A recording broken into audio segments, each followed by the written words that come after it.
Hello guys! Welcome back to my YouTube channel muli. This is Gerald's TV at ngayon meron naman po tayong panibagong reaksyon mga kaibigan at ito nga po ay patungkol dito kay Ate Roda sa kanyang naging interview dahil talagang naging emotional po itong ating idol, itong ating sinusubaybayan na si Ate Roda at tungkol nga po ito dito sa kanyang anak-anakan na si Reyna, tungkol sa kanya ang mga tanong kay Reyna at talagang hindi po napigilan ang damdamin ni Ate Roda at talagang naging emotional itong si Ate Roda at syempre mga kaibigan, bago natin ipagpatuloy ang video na yan ay kung bago ka pa lamang po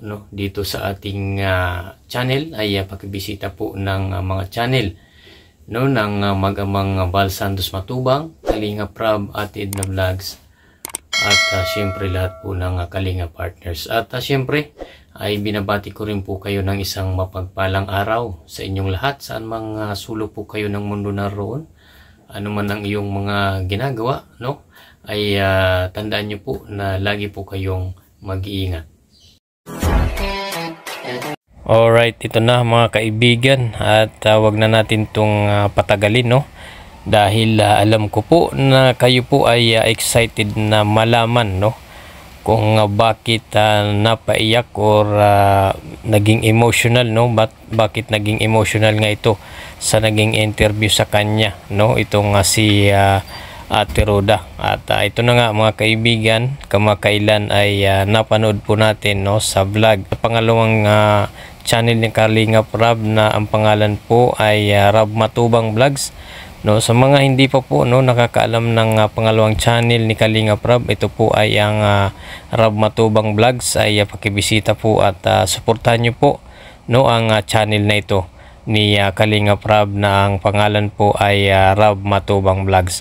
At yun nga mga kaibigan ay naging emotional nga itong si Ate Roda nung ini-interview po ito ng isang masipag na scouter walang iba po yan mga kaibigan ay si Vincent Calyada.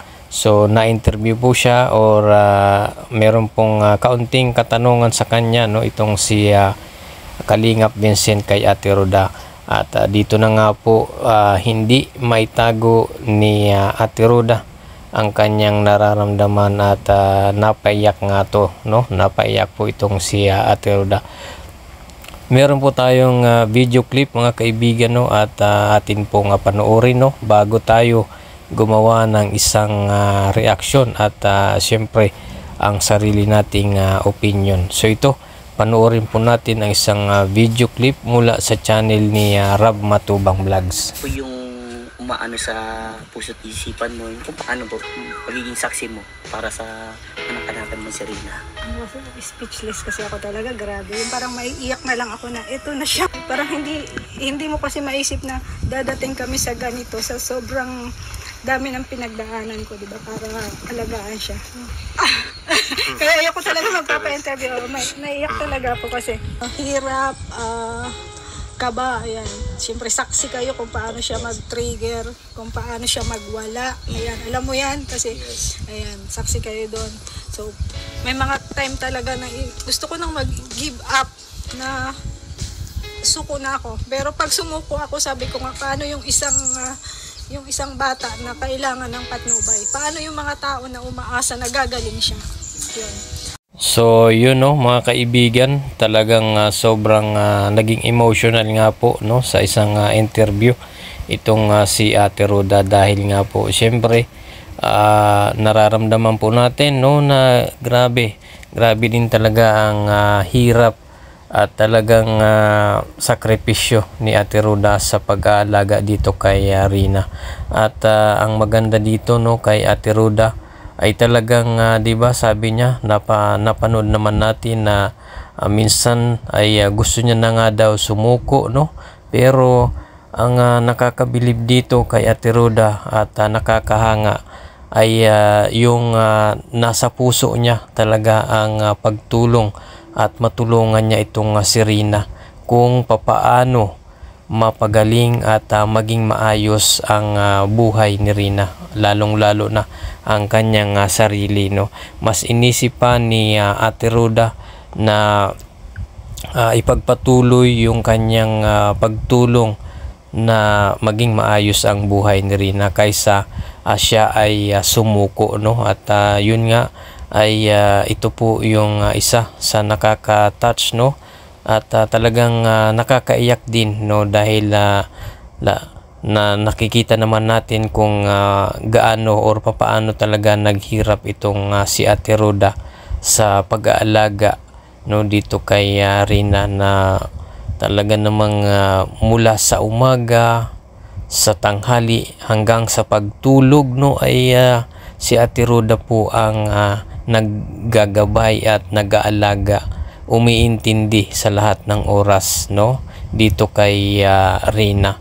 Kaya talagang grabe, napapaiyak na lang si Ate Roda habang ikinukwento niya yung karanasan niya, no, dito sa pag-aalaga dito kay Princess Rina. Pero sa kabilang banda, no, mga kaibigan, ay nararamdaman natin na parang tears of joy, no, ang nararamdaman ni Ate Roda, no, dahil nga po sa kabila ng paghihirap niya, sakripisyo niya dito kay Rina, ay ngayon po ay napakaganda po ng resulta. At tingnan naman natin, no, ngayon ay talagang itong si Rina ngayon ay maayos na, mabuti na, at malaki na nga po ang pinagbago, magaling na siya at nakakausap na ng maayos, no. Ay talagang ito po yung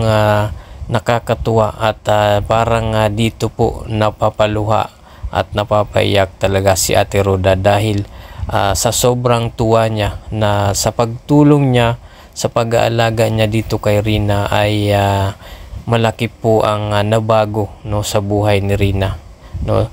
Yan po ay isa, no, sa talagang matindi talaga ang ibinibigay kapag ikaw ay mapagmahal sa kapwa, no.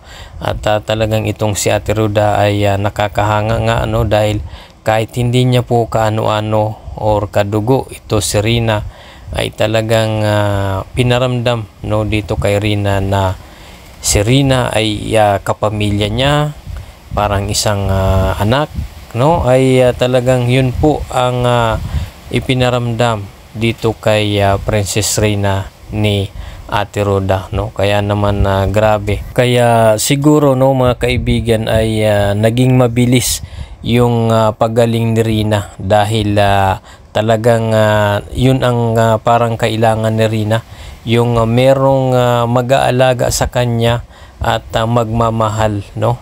So yun po ang parang nakikita ko, kaya itong ating Princess Rina ay ito na ngayon ay magaling na at talagang ngayon nga, no, ay sumasabak na, mga kaibigan, no. Nakakatuwa at sumasabak na sa pagmo-model at sa pagpuputoshoot nga, no. At makikita natin na pwede na nga itong maging model itong si Princess Rina. At syempre, no, dahil po yan sa ginagawang maayos na pag-aalaga at talagang pagmamahal, no, totoong pagmamahal po ni Ate Roda dito kay Rina, kaya talagang mabilis gumaling at talagang malaki ang pagbabago, naging mabuti na itong si Rina at napakalaki na po ng improvement, no, ni Rina, no, dahil po yan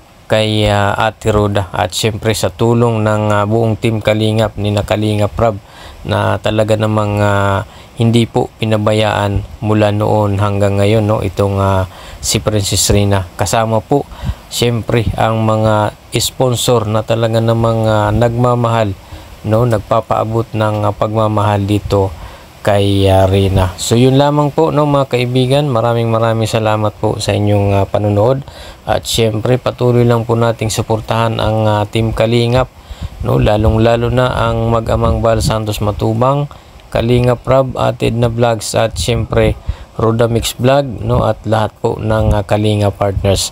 Yan po no, maraming salamat po sa inyong panonood. At syempre, huwag niyo pong kalimutang mag-like at subscribe, at pakihit na lang po ng notification bell para updated ka sa ating mga bagong i-upload na mga videos. Salamat po, at God bless you all.